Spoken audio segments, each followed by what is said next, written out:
너희는 예루살렘 거리로 빨리 다니며 그 넓은 거리에서 찾아보고 알라.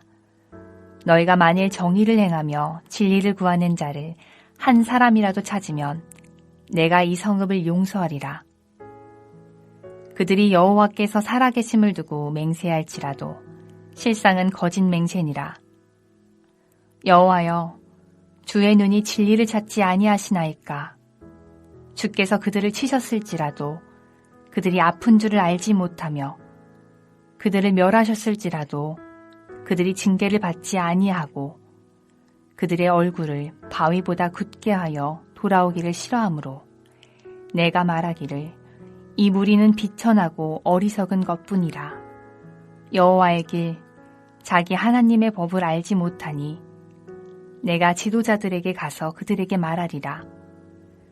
그들은 여호와의 길, 자기 하나님의 법을 안다 하였더니 그들도 일제히 멍에를 꺾고 결박을 끊은지라. 그러므로 수풀에서 나오는 사자가 그들을 죽이며 사막의 이리가 그들을 멸하며 표범이 성읍들을 엿본즉 그리로 나오는 자마다 찢기리니 이는 그들의 허물이 많고 반역이 심함이니이다. 내가 어찌 너를 용서하겠느냐? 내 자녀가 나를 버리고 신이 아닌 것들로 맹세하였으며 내가 그들을 배불리 먹인즉 그들이 간음하며 창기의 집에 허다히 모이며 그들은 두루 다니는 살진 수말같이 각기 이웃의 아내를 따르며 소리 지르는도다. 여호와의 말씀이니라. 내가 어찌 이 일들에 대하여 벌하지 아니하겠으며 내 마음이 이런 나라에 보복하지 않겠느냐. 북방 민족을 통해 하나님이 유다를 심판하시겠다고 선언을 하자 당장 항의하는 질문이 나옵니다. 유다의 죄에 대한 하나님의 기소가 과연 정당한가? 라는 질문입니다. 유다의 상태에 대하여 하나님이 너무 비상적으로 보고 성급하게 행동하시는 것은 아니냐라는 것입니다. 여기에 대하여 하나님은 예루살렘 거리 곳곳을 뒤져서 정의를 행하며 진리를 구하는 자를 찾아보고 확인해보라고 말씀합니다. 그래서 한 사람이라도 찾게 되면 하나님은 용서를 해주시겠다고 말합니다. 하나님의 이 말씀은 창세기 18장에 나오는 소돔의 멸망에 대한 하나님의 심판을 아브라함에게 말하자 그때 나눈 대화를 떠올리게 만듭니다. 하나님은 아브라함과 대화를 하면서 소돔에 의인 10명이 있다면 멸망시키지 않을 것이라고 답하였습니다. 그러나 소돔은 의인 10명이 없어서 멸망당하였습니다. 그렇다면 지금 하나님이 요구하시는 의인은 몇 사람입니까? 한 명입니다. 그러나 예루살렘에는 이 한 사람이 없었습니다. 그 결과 예루살렘이 소돔과 같은 운명에 처해질 것을 보여줍니다. 비록 그들이 여호와께 살아계심을 두고 맹세를 하면서 자신들은 하나님 앞에서 약속을 지키려고 애를 쓴 사람들처럼 변호할지라도 실상은 거짓 맹세를 남발하였기에 그들의 변명 역시 헛된 일에 불과하였습니다. 여호와의 눈은 진리를 찾는데 이 백성은 얻어맞으면서도 아픈 줄을 모르고 멸하여도 징계를 도무지 받아들일 생각이 없었습니다. 그들의 얼굴은 너무 뻔뻔스러워서 하나님께 돌아올 생각을 아예 하지 않았던 것입니다. 혹시라도 의인 한 사람이 있을지 모른다는 예레미야의 기대는 산산조각이 날 수밖에 없었습니다. 이에 예레미야는 백성들 중에서는 정의롭고 신실한 자가 없을지라도 지도자들 가운데는 있을지 모른다는 심령으로 그들에게도 찾아갑니다. 비천하고 어리석은 자들은 대부분 교육을 받지 못하고 율법을 가르쳐 주어야 여호와의 길과 법을 알기에 그들 가운데는 의로운 자가 없을 수 있다는 것입니다. 그러나 그들과 달리 지도자들은 여호와의 길, 하나님의 법을 안다고 하니 그들 중에 의인이 있을 것이라는 기대감을 가진 것입니다. 그러나 안타깝게도 그들 역시 멍에를 꺾고 결박을 끊음으로 거부하는 모습을 보여주었습니다. 가축이 자신에게 묶여있는 멍에와 결박을 끊고 이리저리 뛰돌아다니면 어떤 일이 일어납니까? 수풀에서 사자를 만날 수밖에 없고 사막의 늑대가 그들을 죽이며 표범이 그 몸을 찢는 일이 발생할 수밖에 없습니다. 하나님이 주신 율법을 거부하고 자유롭게 살기를 원한 이스라엘은 열방의 먹잇감만 되는 일이 될 뿐입니다. 유다에게 율법은 멍해가 아니고 보호막입니다.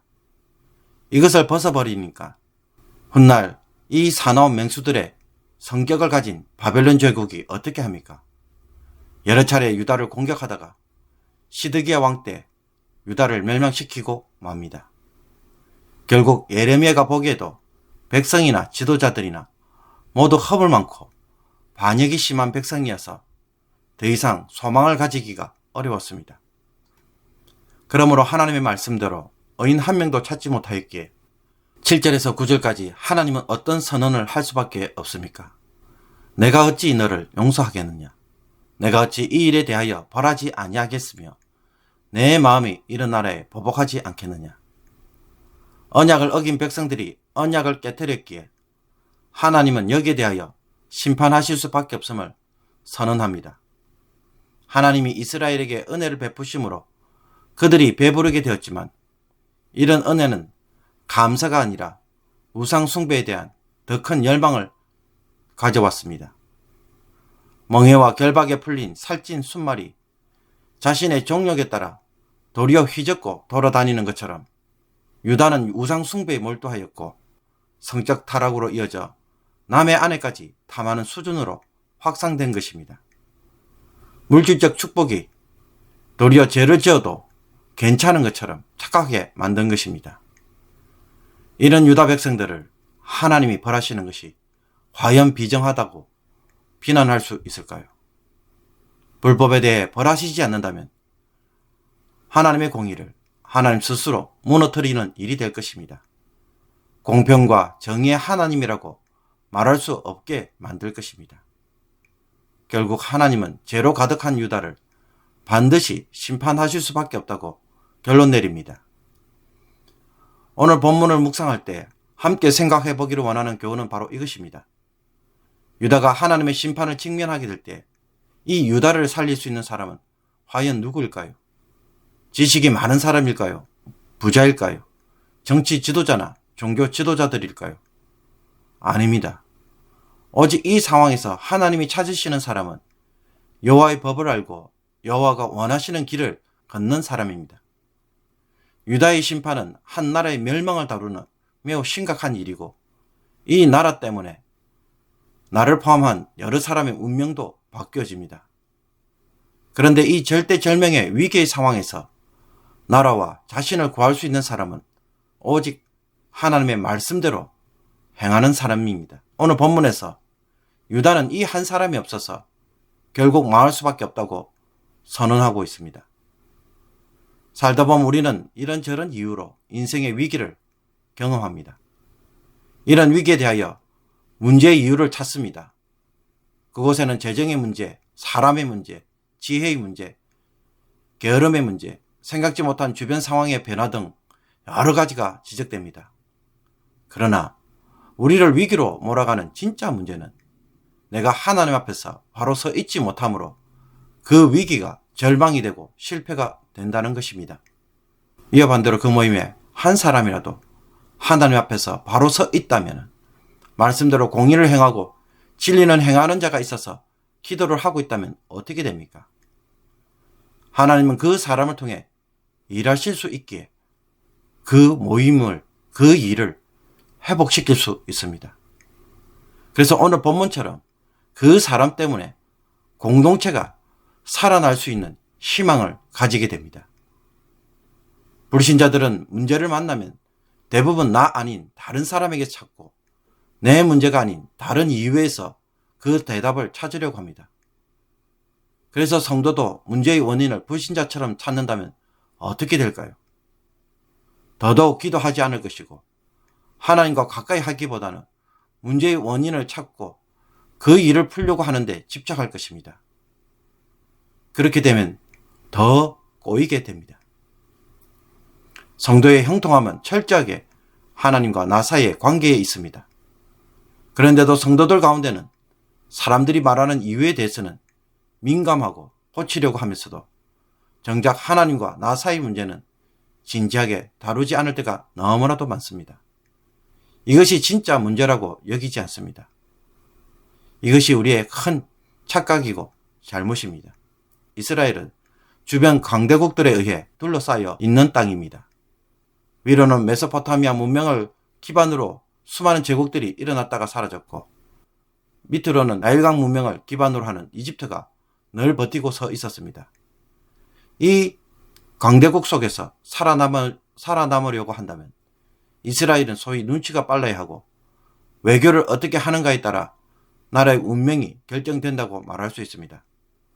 그러나 성경에서 하나님은 이스라엘이 군사적으로, 사회적으로 힘이 없어서 침략을 받고 멸망당했다는 말을 절대로 하지 않습니다. 이스라엘은 하나님 앞에서 어떻게 신앙생활하는가? 이것 때문에 이스라엘 주변 국가들이 한순간에 전혀 다른 나라들이 됩니다.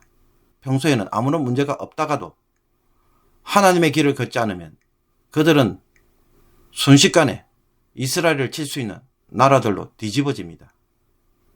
그러므로 문제의 원인을 분석하지만 그것에 대한 근본적인 원인은 어디에서 나오는 것입니까? 외교 정책의 실패, 군사적으로 힘이 없어서 국가 재정의 결핍에서 나오는 것이 아닙니다. 내가 하나님 앞에서 어떻게 서 있는가? 이것에 따라 내 주변의 환경들이 오늘도 수시로 달라집니다. 나를 돕기도 하고 대적하기도 합니다. 우리가 이것을 볼 수 있어야 합니다.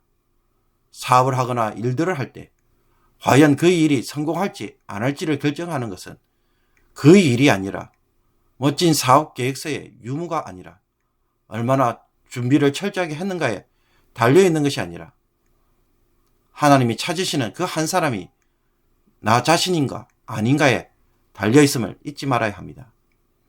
아무리 잘 준비해도 하나님이 대적하면 어떻게 되겠습니까? 그러므로 하나님께로 돌아가서 하나님을 의지하는 바른 신앙생활을 세워야 할 것입니다.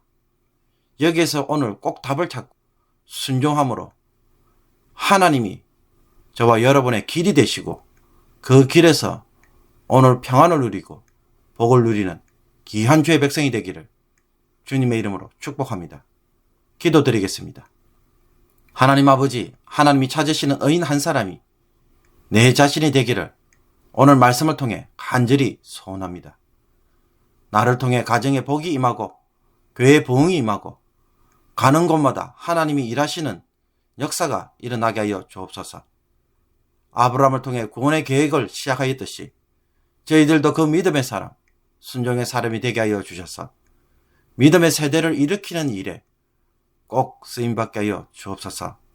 우리 모두가 부족해도 연약해도 가진 것이 없어도 하나님 앞에서 바로 서서 믿음으로 순종할 때에 어떤 역사가 일어날 수 있는지 저희들로 목도하게 하여 주셔서 내 지혜, 내 능력이 아닌 하나님이 나를 통해 일하시는 삶을 바로 세우는 저희들 되게 하여 주옵소서. 문제의 핵심이 나에게 있음을 고백하기에 더 이상 다른 사람들을 비난하는 것에 시간을 소모하고 다른 이유를 찾고 해결하는데 마음이 빼앗기는 일이 없게 하여 주옵소서. 오늘도 하나님을 전심으로 사랑하며 하나님을 위하여 기꺼이 헌신하는 마음을 주사 이제는 하나님의 일이 나를 통해 성취되어져가는 놀라운 일들이 일어나게 하여 주옵소서. 예수 그리스도의 이름으로 기도하옵나이다. 아멘.